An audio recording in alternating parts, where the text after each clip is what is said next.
I shall begin by reading some stanzas in English translation from the Gita, giving the characteristics of a man of realization.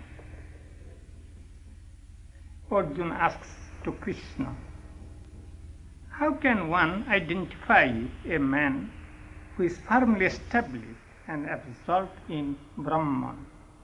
In what manner does an illumined soul speak? How does he sit? How does he walk? Krishna answers, he knows bliss in the Atman and wants nothing else. Cravings torment the heart, but he renounces cravings. I call him illumined. Not stricken by adversity, not hankering after happiness, free from fear, free from anger, free from the things of desire, I call him a seer and illumined soul. The bonds of his flesh are broken. If he is lucky, he does not rejoice. If he is unlucky, he does not weep. I call him an illumined soul. The tortoise can draw in its legs. The seer can draw in his senses from sense objects. I call him an illumined soul. The abstinent run away from what they desire, but carry their desires with themselves. When a man enters into reality, he leaves his desires behind him. Even a mind that knows the path can be dragged from the path. The senses are so unruly. But he, the illumined soul, controls his senses and recollects the mind and fixes it on God. I call him an illumined soul. This is the state of enlightenment in Brahman. A man does not fall back from it into delusion again. Even at the moment of death, he is alive in that enlightenment. He has realized Brahman and he are one.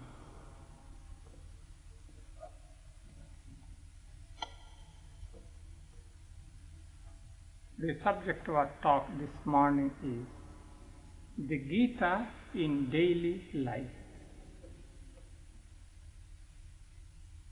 The Gita is one of the most, if not the most, I think it is the most popular book amongst the Hindu scriptures.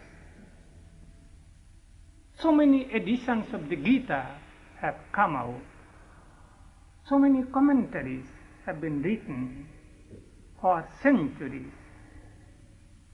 But still, every year, something new about the Gita comes out. It indicates how popular and meaningful the book is. I think the Bible is the most circulated scripture of the world. But behind the Bible, there is so much propaganda, so much money spent. But Gita goes on its own merit and strength. Because of its great meaning, it has become so popular. Many read the Gita every day in India. The Gita was introduced in the West in the year 1840, when a French translation of the Gita came out. English translation came out in the year 1846. It is interesting. It came out through the efforts of Warren Hastings, who was the first Governor General in India after its conquest. At that time, part of India was conquered. He had the good sense to find out the Gita, and he strongly recommended this book to be published in English. And in that letter he wrote something very valuable. He said, the writers of this Indian philosophy will survive long after the English dominion in India has ceased to exist. His words were so prophetic. The Gita came to America first, I think, through French translation. It is said that Thoreau read the French translation, and he introduced it to Emerson. By that time, Emerson read it in English translation. And his thoughts are at many places colored by the thoughts of the Gita and Vedanta. In his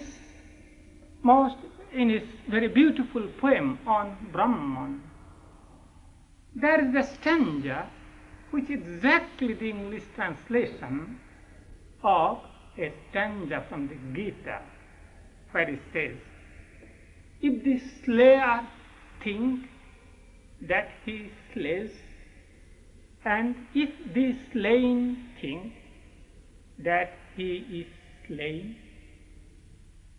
they do not know well the subtle ways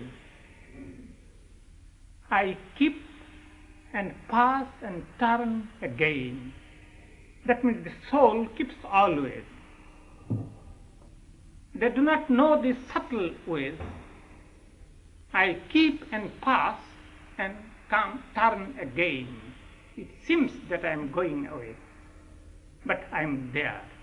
This stanza is exactly the English translation of a stanza of the Gita. The Gita is called the essence of the Upanishad. Some of you have studied the Upanishads. We are studying Upanishads. In the Upanishads, there are many things which are obscure to us. And I think some of the portions were obscure to all, excepting who were scholastic, who were ritualistic. Everything in the Upanishad did not and could not appeal to all people. So, in the Gita we find the essence of the Upanishad. There is a poem called Hymn to the Gita, a poem composed in praise of the Gita, and in that hymn it is said definitely, Gita is just like the milk of the Upanishad. It is true. Whereas in the Upanishad, as I said, half the portion is obscure. But in the Gita, every verse is meaningful and important. Every verse has its appeal. So the Gita is very much popular. And how to read the Gita? On the Gita have been written many commentaries, many. The leaders of three schools of Vedanta have written commentaries: Shankaracharya, Ramanujacharya, and Madhvacharya, giving the explanation of the Gita from their standpoint of their philosophy. monism, qualified monism, and dualism, and so on.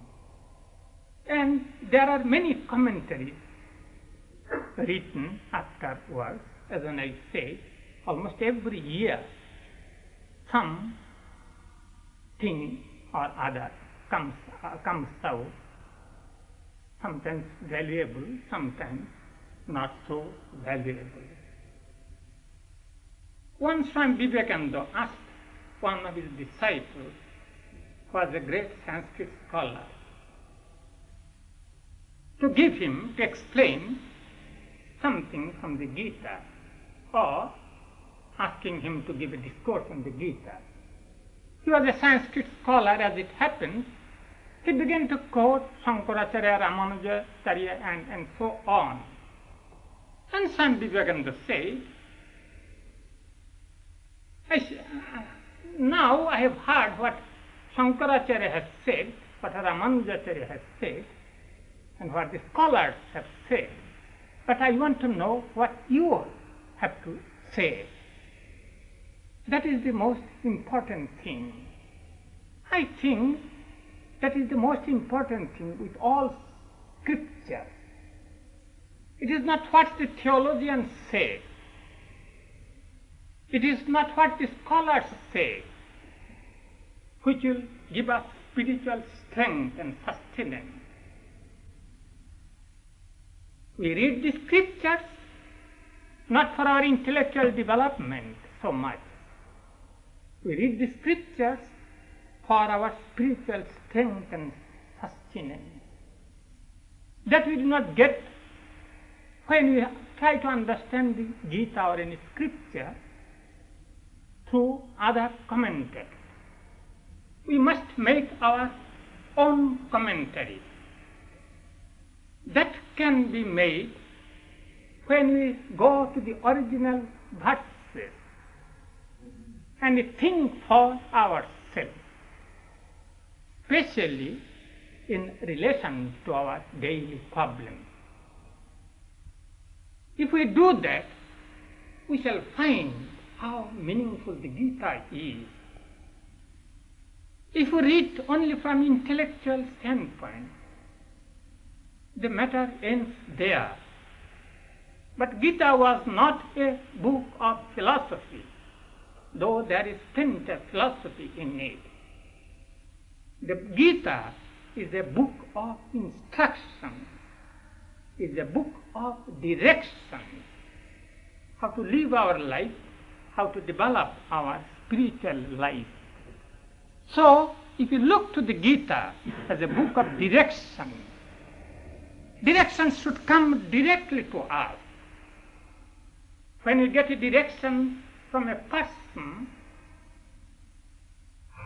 whom we respect or in whom we have faith, we do not go to another person to understand, to explain what the directions are. These things must come directly to us, and we feel the direction more tangibly, more strongly when we try to apply those directions while doing our duty or in our daily life. Everyone will find it. When we think or meditate even on those ideas, yes, we get some satisfaction, some joy, some peace also. It might be to think on those ideas. We find great peace. But greater peace or greater strength we shall find when we try to apply those thoughts in our action. Then we shall know how meaningful the Gita is. One should be thrilled, as it were. When we are groping in darkness, we do not know what the way out is. will come as a ray of hope when everything seems to be dark. When you are depressed because we do not find any way out, we are overwhelmed with the difficulties of life, and then if you have read the Gita that way, or you turn to the book, we shall find source of strength. Mahatma Gandhi would read the Gita that way. When he would be in jail, every day he would read the whole of the Gita, 18 chapters, and or 700 verses. He would be reading the whole of the Gita every day. He would say, it's a good thing, enjoyable thing for me when I am put into jail, because I am not, at that time, I am not so active. People do not bother me, or I am not caught up in the problems. Here I have plenty of leisure. And he would utilize the leisure by spinning on the spinning wheel and reading the Gita, the whole of the Gita. But when out of the jail, every day he would read or ask other persons to read a portion of the Gita. I understand the portion which describes the characteristic of a man of God would read or get it read every day. Portion which I read, a portion, I did not read the whole thing, to read it. And he would say, Gita is like a mother to me. As a mother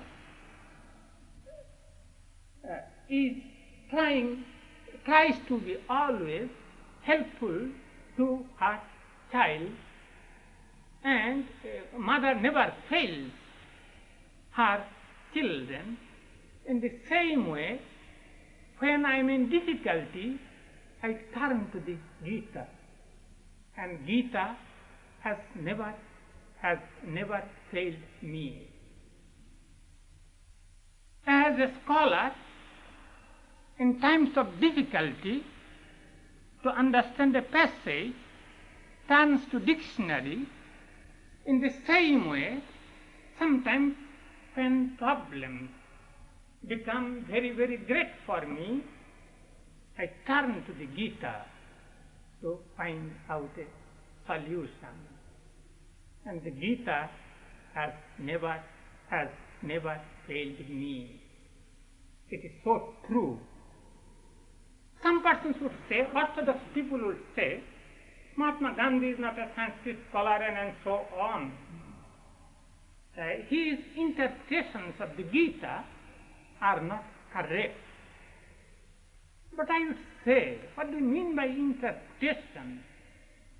He got meaning from the Gita which helped him in his hectic life so much, and this is not the interpretation, only the interpretation, correct interpretation will be written in Sanskrit, then it will be the interpretation. It cannot be. He got that meaning. That gave him the strength and sustenance, and therefore it is the correct interpretation for him. It is said the Gita was told to Arjuna when he was in difficulty.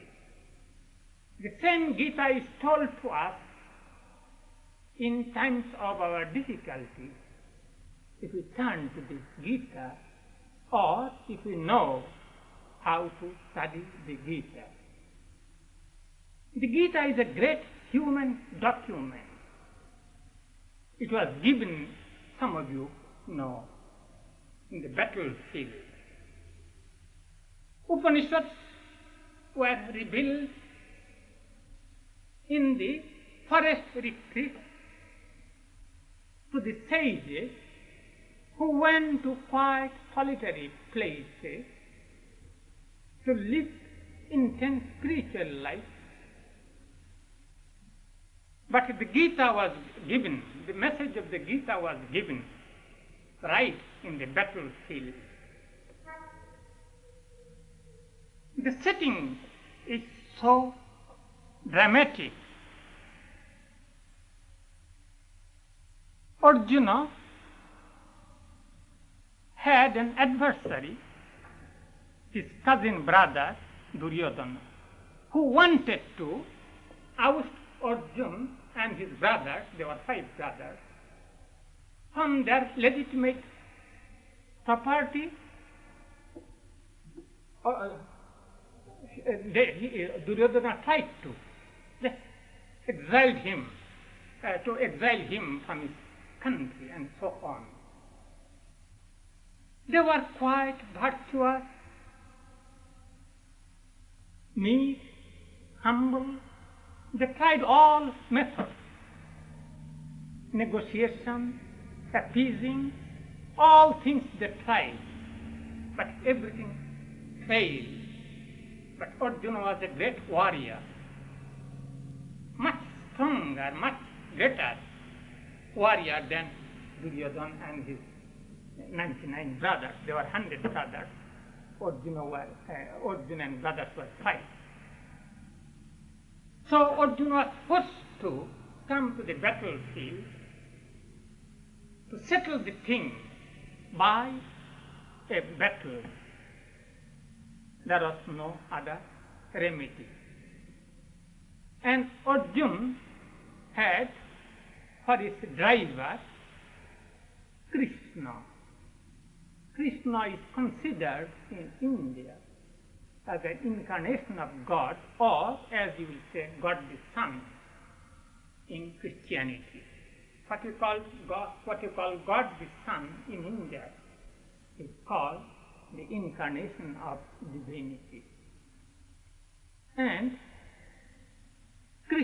at that time, Arjuna did not know so much that Krishna was such a great person spiritually.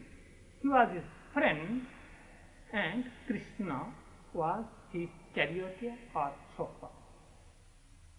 When Arjuna came to the battlefield, he asked Krishna to take his chariot to a position from where he could see the two armies, to have a clear vision of what the situation was. And when he looked at the army, he found his relations were there, his teacher was there, under whom he had learned he got his military education, and so on. On 2 sides, even on the side of the enemy, they came as enemy, but they were his relations. And when he saw these things, his courage gave way. He thought, what I am going to do? And as it happens with us, when we are to face a great problem, difficult problem, Arjuna's head began to reel and he began to quake. At the extreme state, he told Krishna, his driver, I won't fight. And as it always happens, when we have some weakness, we try to cover up that weakness by talking big philosophy. And Arjuna began to talk big philosophy. It is not good to have bloodshed and so on. It is wrong. Better one should become a mendicant than to have a kingdom which would be conquered by so much bloodshed. And there Sri Krishna sees the weakness of Arjuna. He could see it was simply a temporary depression. He was a great general. He is not the person to be afraid that way. It was a transitory thing and not right thing. And therefore, he began to scold Arjuna, saying,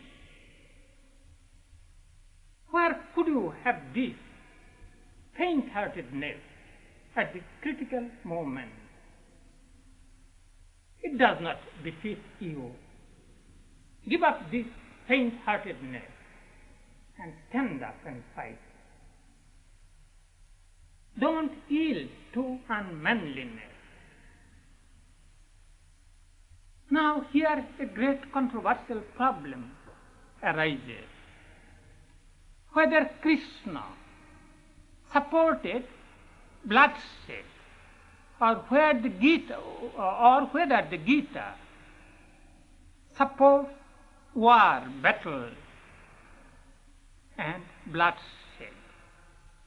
There is a great deal of controversy. Some persons cannot reconcile the idea that the scripture like the Gita should support or encourage bloodshed. But it was not the question of supporting bloodshed or war. Really it means doing one's duty. Bloodshed or no bloodshed, one should not shirk one's duty. You will get a graphic picture if you exercise your imaginative power a little. Suppose America is attacked by an alien country. All negotiations fail and the enemy is at the door. And just at that moment, President of the United States says that I am a pacifist. I do not believe in bloodshed. I would not consent to have any war. That is exactly the situation Arjuna was in, or he created. You cannot play with the destiny of a people that way, with your personal conviction or so. If it was your personal conviction, why did you come to the battlefield? And so it is not the question whether the Gita supports war or bloodshed. The Gita goes in a very delicate way, just to show you have to do your duty, whatever may be the consequences, bloodshed or no bloodshed. Here, personal emotions were involved. Arjuna had taken part in many battles before. He was not seized with fear. Here he was seized with fear because his relations were there on both sides. In any case, he was shirking from his duty. And this is exactly the situation in our life. In life there are evil things, good things to do, good things also. But how to face evil things in life? Wherever there are few persons, there will be conflict. And how to adjust ourselves in conflicting situations without compromising truth or our principles. And this conflict we find in our personal life. When it comes in the national life, it becomes a war. The same conflict magnified becomes a war. It is said war begins in the minds of men. In the minds of men, there are the germs of conflict. And those germs become magnified, take a huge shape, then becomes a world war. But the germs are in the mind of each individual. So there the question is how to face war. And in our life the question is how to adjust ourselves in the conflicting situation without compromising truth or without compromising principles. As such, many persons say that Gita is an allegory. It is not a battlefield. Yes, you may take it that way. Life itself is a battlefield. But you cannot deny historical facts. Some persons do not like to face that problem. They take it as an allegory. But one would say, here the question is not a battle and bloodshed. The question is how to face evil in life, how to work in life, how to go on with one's daily duties and meet the conflicting situations in life. When we find conflicting situations in life, we always try to fly away. Let us not be in this situation. Or, if you are in India, you will say, let us give up the world and go to some Himalayan monastery. Arjuna was saying the same thing. But that is not the right solution. It is not, you cannot fly away through fear, through cowardice, or being unable to face the situation. You cannot fly away that way. You cannot escape that way. And so Arjuna says, face this situation. You talk of bloodshed, then he was describing what is the nature of the soul, what is the nature of the ultimate reality, and what happens when one has realized this ultimate reality. But Arjuna was still harping on religious ideas. If it be the purpose of life to know the ultimate reality, we shall directly try to realize that. And what's the utility of battle? And Sri Krishna says, in a very practical way, he says, you cannot do that. You are not meant for that. Your temperament is against you. You are a warrior by caste and by temperament. You cannot do that. Different persons are meant for different things. You are meant for doing these kinds of duties. And nobody can remain for a moment without doing work. One who wants to escape the duties of life by simply flying will find to his cost that simply it cannot be done. If you are alone, if you fly away, then your mind will give you, your mind will torment you. You will not be in duties, but those thoughts will come. When you go to a solitary place, those thoughts will come with a tremendous force and make you uncomfortable that you have run away from your duties. You will be thinking of those duties much more than what you have felt had you been doing the duties. And that way would live a hypocritical life. Your thoughts are full of resentment or consideration of duties. You have been ill-treated, injustice had been done to you. These things will feel all the more, and you will feel life intolerable, as it were, and not a single person can remain without doing some kind of work. If not doing work with hands, mind will be busy. That is also a kind of work.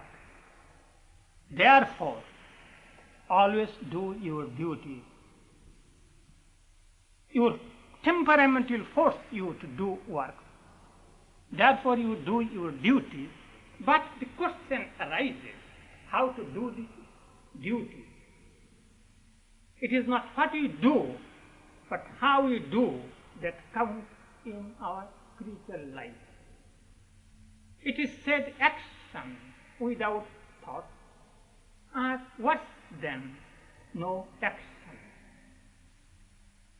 Work should be done, duties should be done, but they should be done in the right attitude. That is what the Gita says. And the Gita says, do your duties impersonally, without hankering after the fruits of your action. Do these works because these works are your duties. Do your works without any attachment to the fruits of action. Usually, one longs for the fruits of one's action, material success or subtle success in the form of name and fame and admiration from others and so on. So the Gita says you should give up everything. You should be perfectly impersonal, or you should do your work with non-attachment. And how to do the work with non-attachment?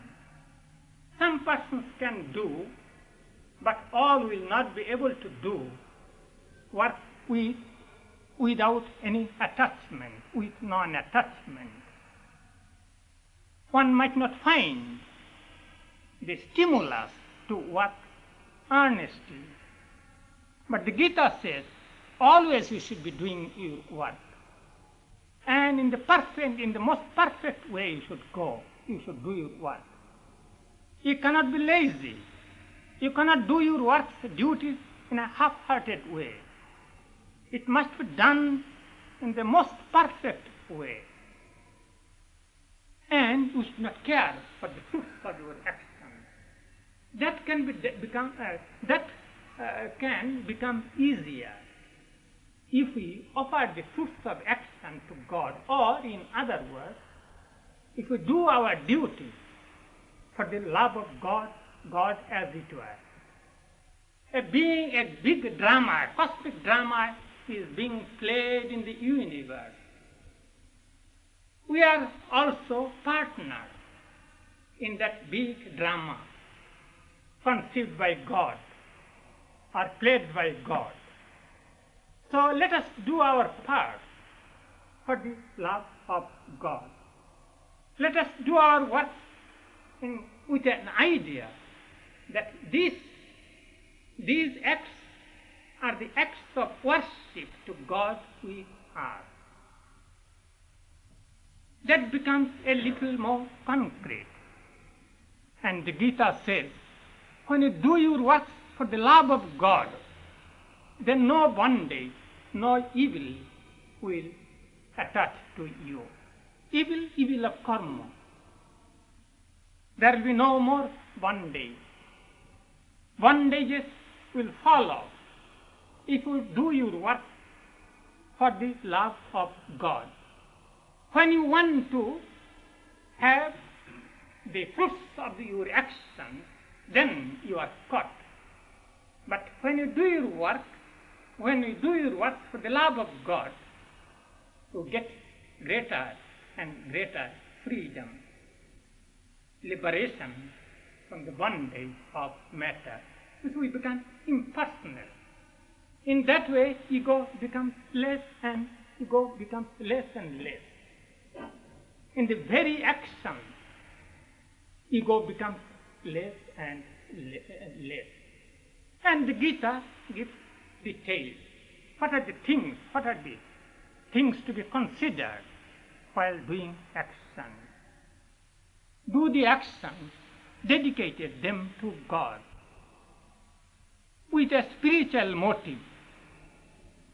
Spiritual motive you are doing for the love of God, or do the work as instruments in the hands of God, or as servants of God. One very interesting thing, Shankaracharya, you know, he is a great Mani. But he, in the commentary, he writes that one should do the work, do one's duties as a servant of God. He comes to our level to give a concrete illustration how one can do that. So many devotees say, many Christian mystics say, we are the servants of God. Yes, do this work as a servant of God. Always look to God for guidance. It should be done literally as a servant of God. If you work as a servant of God, there are other things will come. You will not work from any personal motive. You would not expect any personal happiness. You are simply a servant. And you should not have the sense of I and mineness. All ego is gone. In the beginning, it will be difficult to put these precepts into action.